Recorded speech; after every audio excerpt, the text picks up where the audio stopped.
High very good morning കൂട്ടുകാരെ. വടച്ചേട്ടനാണ്. നല്ല അടിപൊളി ഒരു വീഡിയോ കിട്ടിയിട്ടുണ്ട് കേട്ടോ. ഞാനിതോടൊപ്പം അറ്റാച്ച് ചെയ്യും, കാണാൻ മറക്കല്ലേ. രാവിലെ ഒന്ന് നടക്കാൻ ഇറങ്ങിയതാണ്. ഇനിയിപ്പം നടത്തം വേണ്ട, മുടക്കണ്ട എന്ന് വിചാരിച്ചിട്ടുണ്ട്. പിന്നെ മുട്ടച്ചേട്ടൻ സ്വന്തമായിട്ട് അഭിനയിക്കുന്ന വീഡിയോകൾ കാണാനല്ലേ നിങ്ങൾക്ക് മടിയുള്ളൂ. നല്ല കഴിവുള്ള രണ്ട് കലാകാരന്മാരുടെ വീഡിയോ ആണ് ഞാൻ ഇതോടൊപ്പം അറ്റാച്ച് ചെയ്യുന്നത്. കൊടുക്കുക അവർക്ക് പ്രോത്സാഹനം. എത്ര ബുദ്ധിമുട്ടായിട്ടായിരിക്കും അവർ ആ വീഡിയോ ഉണ്ടാക്കിയിട്ടുണ്ട്. ഇവിടെ UFO വരുന്നുണ്ട് കേട്ടോ, എറണാകുളത്തുനിന്ന്. അവനാണ് ഇങ്ങനെ പോന്നുകൊണ്ടിരിക്കുന്നത്. അപ്പോൾ ഇതൊക്കെയാണ് വീഡിയോ ഇതോട് തന്നെ അറ്റാച്ച് ചെയ്യുന്നുണ്ട് കേട്ടോ. തീർച്ചയായിട്ടും കാണാണ്ടിരിക്കൽ. അത് മാത്രമല്ല, അവർക്ക് പ്രോത്സാഹനം കൊടുക്കണം. വീണ്ടും വീണ്ടും ഞാൻ പറയുകയാണ്, എൻ്റെ വീഡിയോകളൊക്കെ ഞാനിങ്ങനെ ഇടുമ്പോൾ എന്താ പറയുക, റോഡിൽ കൂടെ പോകുന്ന വണ്ടിയുടെ സൗണ്ടും കൂടെ ഉണ്ടല്ലോ, ഒന്ന് നിൽക്കാം. റോഡിൽ കൂടെ എന്താണ് ഞാൻ പറഞ്ഞതെന്ന് ചോദിച്ചു കഴിഞ്ഞാൽ, എൻ്റെ വീഡിയോകൾ നിങ്ങൾ കാണാണ്ടിരിക്കുമ്പോൾ തിരിയൊക്കെ ഒരു ചെറിയ സങ്കടമൊക്കെ വരുന്നുണ്ട്. സാരമില്ല. പിന്നെ ലോകപ്രശസ്തനായ എഴുത്തുകാരൻ ഡിക്കിൻസൺ പറഞ്ഞിരിക്കുന്നതെന്ന് പറഞ്ഞു കഴിഞ്ഞാൽ, ചിലർക്ക് ശരിയാവും ചിലർക്ക് ശരിയാവില്ല എന്നാണല്ലോ. അപ്പോൾ പിന്നെ അതേപ്പറ്റി പറയേണ്ട കാര്യമില്ലല്ലോ. അങ്ങനെ മുട്ടച്ചേട്ടൻ കിളിയന്തറ സ്കൂൾ ഗ്രൗണ്ടിൽ എത്തിയിരിക്കുകയാണ് കേട്ടോ. നടന്ന് ഇതാണ് എന്നത്തിലെ സ്കൂളും ഗ്രൗണ്ടും ഒക്കെ. ഇനി ഇവിടെ കുറച്ച് നേരം മുട്ടച്ചേട്ടൻ നടക്കും.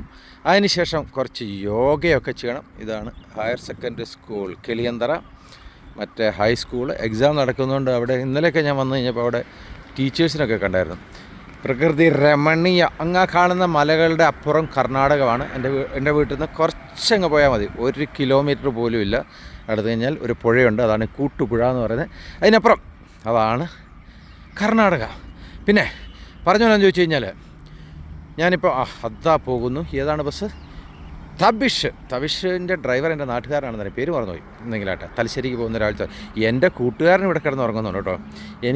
ഞാനിങ്ങനെ നടക്കുമ്പോൾ ഇവനിങ്ങനെ എൻ്റെ പിന്നാലെ നടക്കുന്നുണ്ടാവും. ഇവനും ഉണ്ടാവുള്ളൂ ഈ ഗ്രൗണ്ടിൽ. അതാണ് അതിനകത്ത് രസം, വേറെ ആരുമില്ല. അപ്പം അവനിങ്ങനെ കിടന്നുറങ്ങുകയാണ്. എടാ ഗുഡ് മോർണിംഗ്, ഞാനിവിടെ എത്തിയിട്ടുണ്ട് കേട്ടോ. എൻ്റെ മുട്ടച്ചേട്ടൻ വന്നിട്ടുണ്ട്. അപ്പോൾ പറഞ്ഞു വരുന്നതെന്ന് ചോദിച്ചു കഴിഞ്ഞാൽ, ഇനിയിപ്പോൾ കുറച്ച് നേരം നടന്ന് യോഗയൊക്കെ കഴിഞ്ഞ് വീട്ടിൽ ചെന്നിട്ട് നല്ല ഒരു അടിപൊളി ഇഞ്ചി ചായ ഇട്ടുകൊണ്ട് മുട്ടച്ചേട്ടൻ ഈ വീഡിയോ അപ്ലോഡ് ചെയ്യും. അപ്പോൾ ഞാൻ നേരത്തെ പറഞ്ഞിരുന്ന പോലെ ഈ വീഡിയോയുടെ ഇതിൻ്റെ ഭാഗമായിട്ട് ഞാൻ അവരുടെ വീഡിയോ ഇടുകയാണ്. ആ വീഡിയോ നിങ്ങൾ കാണണം. ആ കലാകാരന്മാരെ, 2 കലാകാരന്മാരെ, അവരെ പ്രോത്സാഹിപ്പിക്കണം. നേരത്തെ പറഞ്ഞ പോലെ മുട്ടച്ചേട്ടൻ്റെ വീഡിയോ കാണാത്തതിൽ ഇത്തിരി വിഷമമൊക്കെ ഉണ്ട്, എന്നാലും സാരമില്ല. അപ്പം മുട്ടച്ചേട്ടൻ നേരുകയാണ്. നല്ല ഐശ്വര്യം നിറഞ്ഞ സന്തോഷത്തിൻ്റെ നന്മയുടെ നല്ല ഒരു ദിവസമാകട്ടെ ഇന്ന്. നിറഞ്ഞ സ്നേഹത്തോടുകൂടി മുട്ടച്ചേട്ടൻ video is attach with here.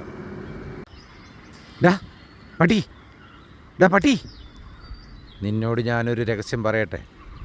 നീ നമ്മുടെ സ്വന്തം ആളല്ല, അതുകൊണ്ടാണ് നിന്നോട് പറയട്ടെ. അമ്മട്ടക്കൻ തല താത്തിട്ടാണ്, നീ കേട്ടോ. എൻ്റെ സങ്കടം ഞാൻ നിന്നോട് പറയാം. മുട്ടച്ചേട്ടനെ ഒരു ചാനൽ ചർച്ചയിൽ മുട്ടച്ചേട്ടനെ പറ്റി പറയുന്ന ഒരിതുണ്ടായിരുന്നു. ആ വീഡിയോ ഇട്ടിട്ട് ആരും കണ്ടില്ലടാ, ആർക്കും വേണ്ട. എന്താ ചെയ്യുക? നിനക്കൊരു മൊബൈൽ വാങ്ങിത്തരുന്നുണ്ട്. നീ എൻ്റെ വീഡിയോസ് എല്ലാം കണ്ട് ലൈക്കും കമൻറ്റും ഒക്കെ തരണം കേട്ടോ, മറക്കല്ലേ.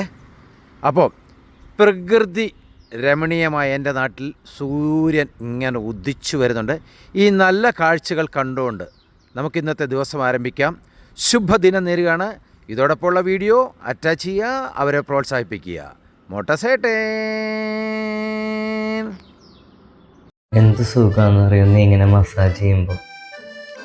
ഇനി 2 ദിവസം നീ ഇവിടെ ഉണ്ടാവില്ലല്ലോ, നീ ടൂറ് പോവാന്ന് പറയുമ്പോൾ.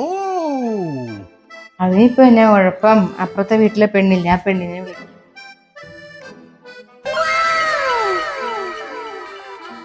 അത് ശരിയാണോ? നിനക്കതൊരു ബുദ്ധിമുട്ടാവില്ലേ? എന്തു കുഴപ്പം? അത്യാവശ്യമെങ്കിലേ 2 ദിവസം വൈകിട്ട് വന്ന് കിടക്കാനും പറയും. ഇല്ലേ പറ്റില്ലെങ്കിൽ ഞാൻ വിളിച്ചു പറയാം. അത് അവള് സമ്മതിക്കോ? അമ്മ ഒരു മിനിറ്റ്, എന്നാണ് പറഞ്ഞത്? നീ ഇതാരോട് സംസാരിച്ചോണ്ടിരുന്നേ? അമ്മയോട്. ഞാൻ പോകുന്നോണ്ട് അമ്മ വീട്ടിൽ ഒറ്റയ്ക്ക് ആയതുകൊണ്ട് ആരും ഇല്ലെന്ന്. അപ്പൊ അമ്മയ്ക്ക് കൂട്ടുകളൊക്കെ ആള് വേണ്ടേ. അപ്പൊ ഞാൻ പറയാൻ അപ്പുറത്തെ വീട്ടിലെ ആ പെണ്ണിനെ വിളിക്കാനേ. അതാണോ നീ അപ്പുറത്തെ വീട്ടിലെ പെണ്ണിനെ വിളിക്കാനൊക്കെ പറഞ്ഞത്? നിങ്ങക്ക് എന്ത് പറ്റി? ഒന്നുമില്ല.